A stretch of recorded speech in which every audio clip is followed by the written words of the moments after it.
perguntaram para mim: Como anda sua vida, Pingo? Respondi: Tão suave como uma injeção de bezetacil.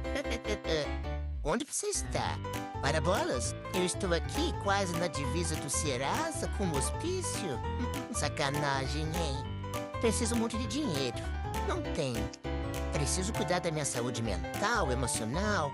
Resolvi ver o preço da terapia. Jesus amado. Como tá caro?